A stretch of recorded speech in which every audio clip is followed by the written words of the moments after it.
Hey everyone, welcome to our Canva image prep, exactly the same as we have done in the other lessons.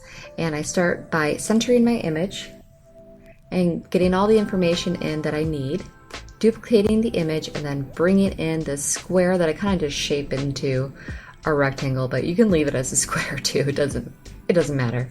And then once I get the information that Canva has provided me about the main colors in the image, copy and paste, drag it up, and find the RGB codes for the paint that I'll need to match in the golden website.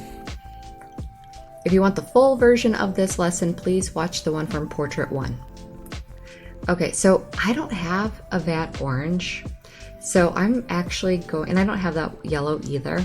So what I'm gonna do is just kind of go back and check the other colors that they have. I do have a P3L orange, so I might just end up using that one. So I'm going to double check, and I'm trying to figure out, I think,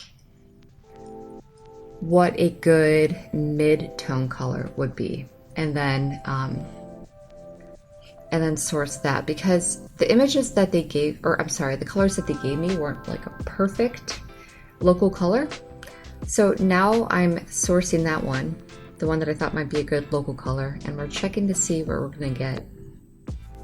And instead they're giving me the option of cadmium orange. So I'm going to use that because I have that color. So that's going to make it a lot easier for me. And they're so close in paint pigment that it's not going to be a thing. It's not even going to be a thing. So that's kind of like where I'm coming from. Instead of like trying to match it exactly, do what is best for your budget. And you can kind of, finesse it a little bit to work. Again, I desaturated my image, downloaded it as a PDF print, and now I'm printing it.